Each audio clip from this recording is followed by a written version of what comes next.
What he has seen with his own eyes 2 miles down under ice are hieroglyphs that archaeologists that he was in, that was the mission. I knew things that I felt needed to be put out in the mainstream. Modern whistleblowers still argue that there is more about Antarctica that is being covered up than we think.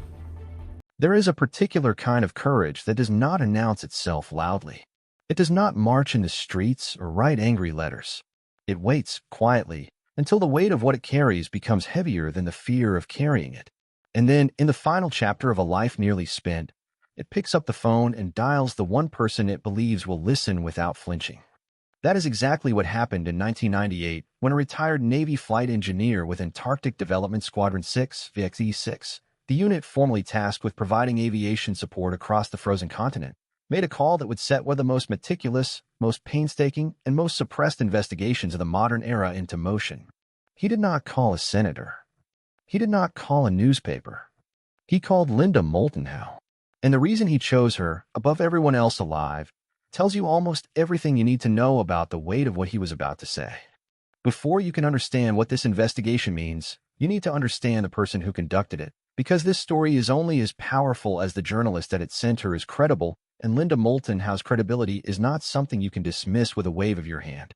She was born on January 20th, 1942, in Boise, Idaho.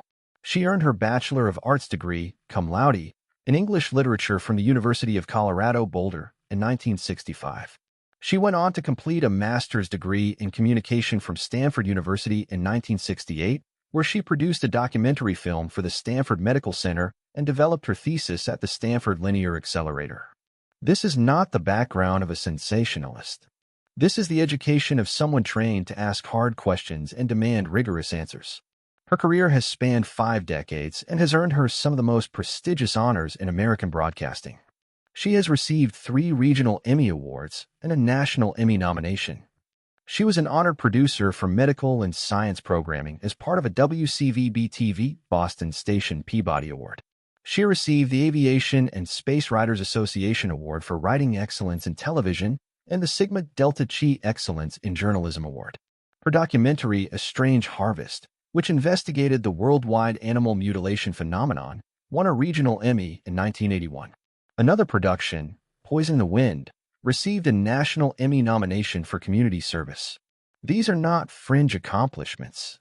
These are the kinds of honors that major institutions give to journalists who hold themselves to the highest standards of evidence and verification. Today, she is the reporter and editor of EarthFiles.com, an award-winning science and investigative news platform containing nearly 3,000 in-depth reports. She has contributed to the History Channel's Ancient Aliens since 2006. She has hosted Truth Hunter on Gaia, a series examining government secrecy and unexplained phenomena. She speaks at conferences alongside credentialed scientists, engineers, and former government officials. She goes, in her own words, directly to the men and women at the forefront of what she has spent her life investigating. People with clearances, with rank, with institutional authority, with everything to lose and nothing obvious to gain from talking. This is the woman that dying military personnel chose as the keeper of their final testimony. Not a tabloid. Not a conspiracy forum. Her. The man who called in 1998 had served with Antarctic Development Squadron 6, officially known as VXE-6, the United States Navy unit that had been providing aviation support for Operation Deep Freeze, the operational backbone of the American Antarctic program, since its establishment in 1955. The squadron flew supply missions, personnel transport, and logistical runs across some of the most inhospitable terrain on Earth, connecting McMurdo Station, the massive American research hub on Ross Island, to remote field camps scattered deep across the continental interior. This man had done that work for years. He had signed every paper. He had followed every order. He understood the machinery of military secrecy not in the abstract, but in the deeply personal way that comes from having lived inside it. And now, with his health failing and whatever time he had left running short, he found himself confronting a question that had shadowed him for nearly 2 decades. Was he going to take what he knew into the ground with him? He decided he was not. He told Linda that in 1982, during what was logged as a routine interior supply run, an equipment malfunction forced his aircraft down onto a remote exposed ridge far from any designated landing area. The conditions were brutal, wind battering the fuselage, temperatures capable of causing frostbite on exposed skin within seconds. No shelter, no margin for error. While the crew worked to address the mechanical failure, he stepped outside the aircraft to assess conditions and scan the surrounding terrain. And he saw something on a distant rise that stopped him cold. Shapes. Geometric. Angular. Symmetrical with a precision that had nothing to do with geology or wind-sculpted ice formations. He described them as regular in a way that only deliberate construction produces, the kind of regularity that the human eye instinctively recognizes as intentional. He moved toward them, close enough to see what appeared to be the uppermost portion of a very large structure, partially exposed at a point where decades of persistent wind had stripped the overlying ice away. The material was solid. It was not natural. And it was clearly not anything that a routine American research mission had placed there. Before he could get any closer, his radio crackled with an order. Return to McMurdo immediately. No explanation. When the crew landed, intelligence personnel were already on the ground and waiting. The crew was separated and debriefed individually, as is standard practice when something sensitive has been witnessed. Flight logs were reclassified on the spot. Each member signed additional non-disclosure agreements that left no room for ambiguity. And then they were given their one instruction, direct and unambiguous. This never happened. He kept that silence for 16 years. And then he called Linda. She did not rush to publish. That point matters enormously. A journalist motivated by fame or sensationalism would have broken the story immediately, would have plastered his account across every available platform before the verification could catch up. Linda did the opposite. She spent hours interviewing him, cross-referencing every verifiable element of his account against official records. She confirmed his service history. She verified his squadron assignment with Vicky 6. She checked his account of specific dates against known operational timelines. She cross-referenced crew names. Every single detail, she later said, checked out. And then she filed the testimony away, told no one, and waited, fully prepared to wait forever if that was what the truth required. She would not have to wait long. Over the years that followed, the phone kept ringing. The calls came from people who did not know each other, who had never spoken, who had served in different capacities in different eras across the Antarctic program. Military personnel, civilian scientists, government contractors, intelligence-adjacent professionals. None of them had seen Linda's other interviews. None of them had been prompted by any published account or any public claim.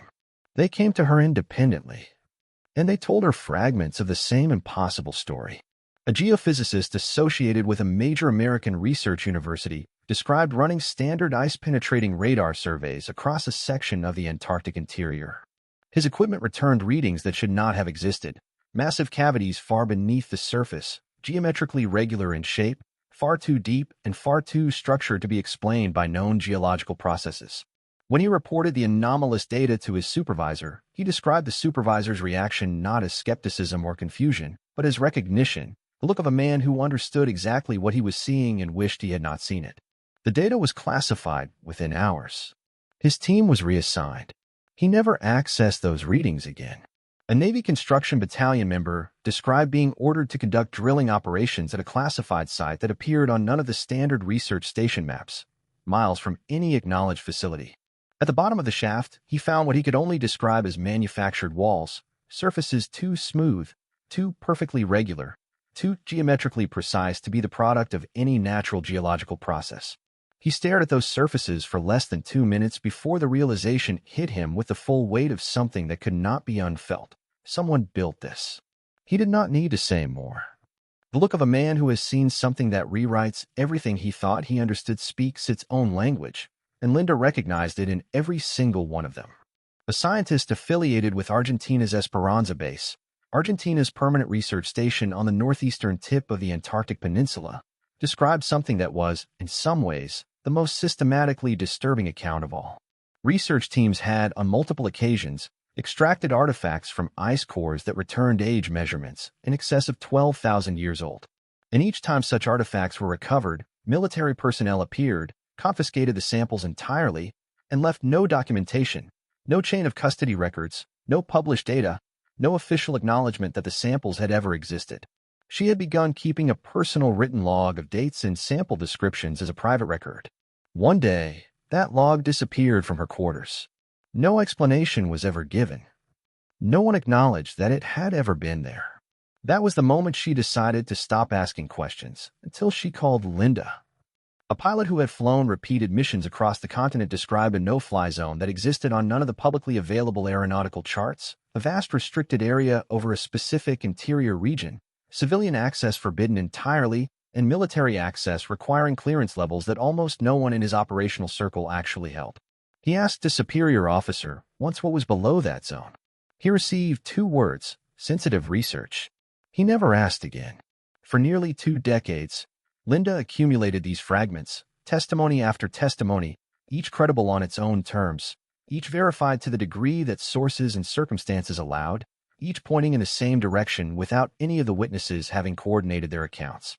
By 2016, she had been sitting with this material for 18 years and had not yet been able to bring it together into a single coherent picture. Then she received the communication that changed everything. A retired officer with NORAD, the North American Aerospace Defense Command, reached out to her through channels she has declined to specify publicly. His background placed him within classified Antarctic operations during the early 2000s, operations that do not appear in any public record. Linda has protected his identity more carefully than any other source in her career. She has never spoken his name publicly, not once. But she has described him as the single most credible individual she has interviewed across more than 40 years of investigative work. That is not a casual characterization from someone who has spent 4 decades building a reputation on the credibility of her sourcing. When he spoke, Linda listened. And what he described did not merely add another piece to the picture she had been assembling. It assembled the picture entirely. Every isolated account, every gap, every detail that had not quite connected across nearly 2 decades of testimony locked into place. According to what he was briefed on and personally witnessed, beneath the West Antarctic ice sheet, at depths of approximately 2 miles below the surface, there are structures of clearly artificial origin. Not geological anomalies. Not features of any known natural process.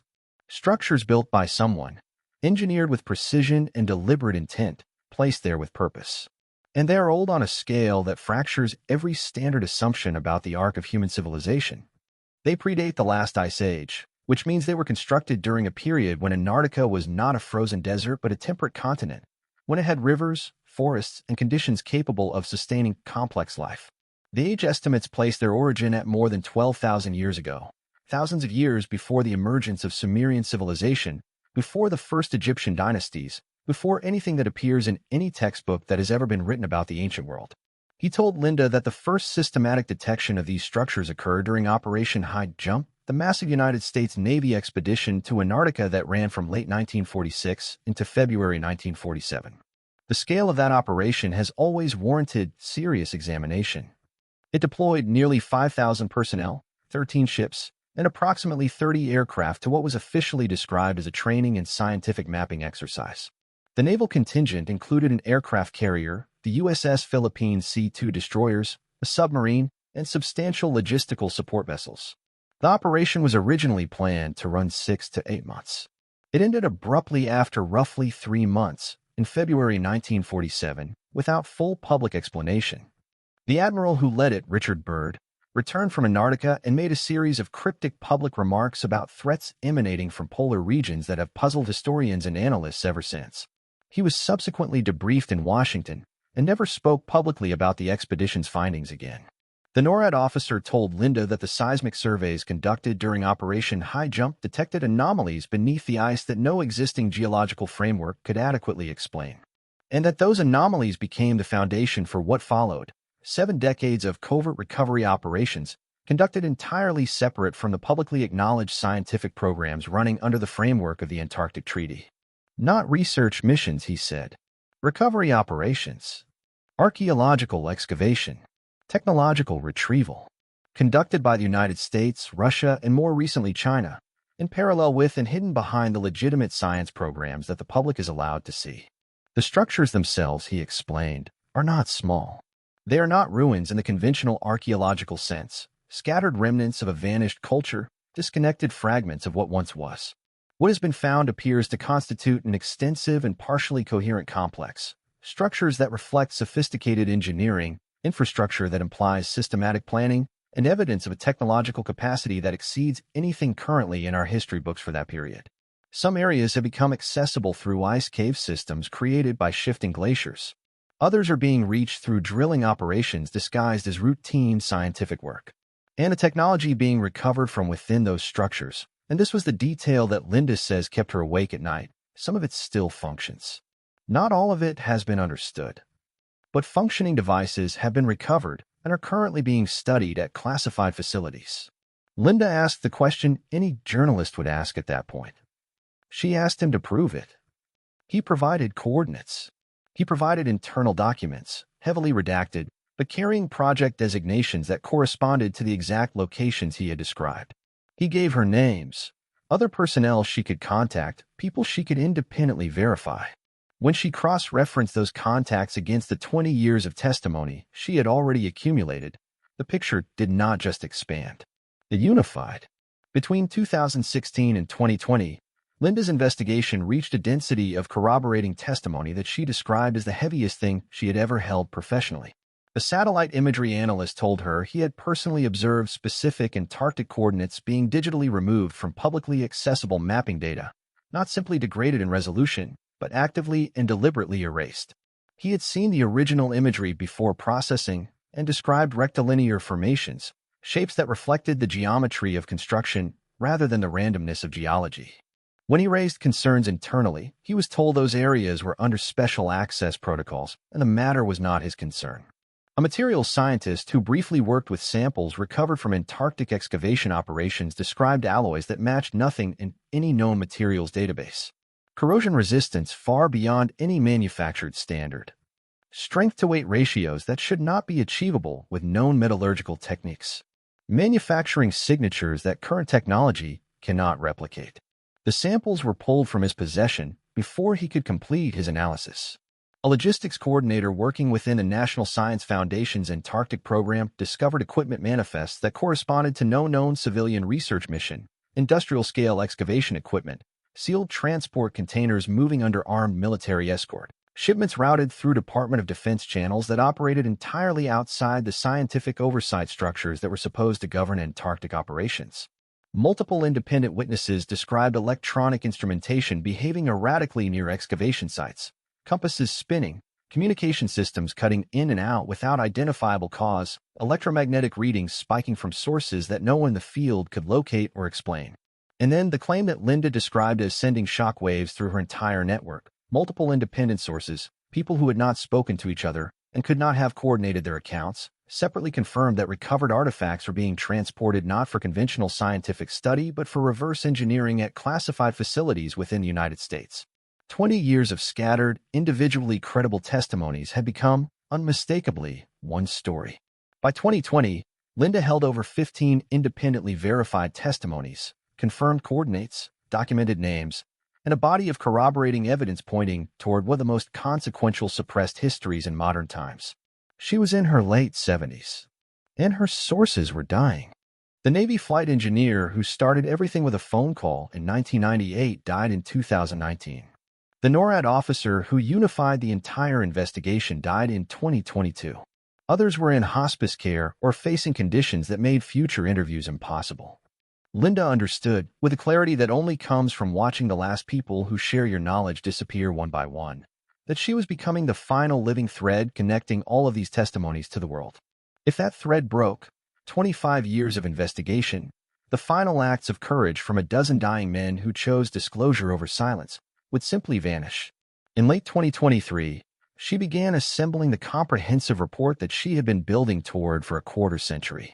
In early 2024, she released portions through earthfiles.com, specific coordinates, documents from Operation High Jump with redacted sections that pointed toward objectives far beyond the stated research mission, anonymized testimony transcripts with enough credential detail to establish the legitimacy of the sources, and satellite imagery comparison showing what she described as deliberate data obscuration over the precise locations her witnesses had identified.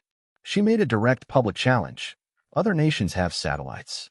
Independent researchers have ice-penetrating radar. Scientists work on that continent every single field season. If the testimonies she was presenting were accurate, the physical evidence was there to be found. She told the world exactly where to look. What happened next is perhaps the most telling element of this entire story. The response from every government implicated in her investigation was identical. Total silence. No official denial. No corrective press release. No legal challenge. No government spokesperson stepping forward to call her account false. Not a single word from any institutional source in any country. Just silence so complete that it could only be deliberate. Linda has said that silence is the loudest confirmation she could have received. A journalist with her documented record publicly accusing multiple world governments of running a 70-year concealment operation involving ancient structures and recovered technology beneath Antarctic ice. If that account were false, discrediting, it would require exactly one press conference. Silence, on the other hand, is the only rational response for governments facing a choice between confirming what she is revealing and explaining why dozens of credible military and scientific professionals independently fabricated the same account across 5 decades without any coordination between them. So they say nothing. And in their silence, the question they cannot answer keeps getting louder. Linda Moulton Howe is not asking anyone to simply believe her. She has said so explicitly, and she means it, because belief without examination is exactly the intellectual posture that allows secrets to survive. She is asking something more demanding. She is asking people to look at the testimonies themselves, to examine the credentials of the people who gave them, to consider what it would mean for a retired Navy flight engineer, a geophysicist, a construction specialist, a material scientist, a satellite analyst, and a NORAD officer, none of whom knew each other, none of whom had any obvious motive to fabricate, to independently describe the same reality, in the same place, across the same decades. She has deposited complete copies of her investigation, including the identities of sources who gave posthumous permission for eventual disclosure, with multiple institutions as a safeguard against the possibility that the information might otherwise disappear with her. She is producing a comprehensive documentary that will present every testimony in full, every piece of corroborating evidence, every coordinate, every documented anomaly. She is 84 years old. She has been reporting for longer than most people have been alive. She has won Emmy Awards, journalism awards, and institutional recognition from some of the most respected media organizations in the world. She spent a quarter-century verifying, cross-referencing, and protecting testimonies that dying men trusted her to carry because they could not find anyone else they believed would take the weight of them seriously. They tried to silence her. Through institutional pressure, through the calculated silence of every government that hoped the story would die with its witnesses, through decades of watching the people who corroborated her investigation grow old and pass away one by one. They tried to outlast her. They failed. Every word those witnesses spoke is preserved. Every coordinate is documented. Every credential has been verified.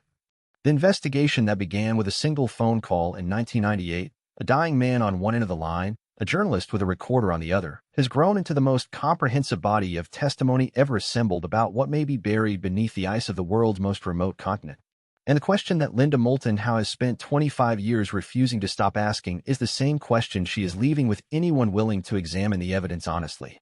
If this is true, if governments have known since the 1940s, if they have been quietly recovering technology from a civilization that predates everything in our history books, if they have built an apparatus of secrecy around a continent they publicly designated for peaceful scientific research, then what does that say about everything else they have told us? And what changes the day they can no longer keep it hidden?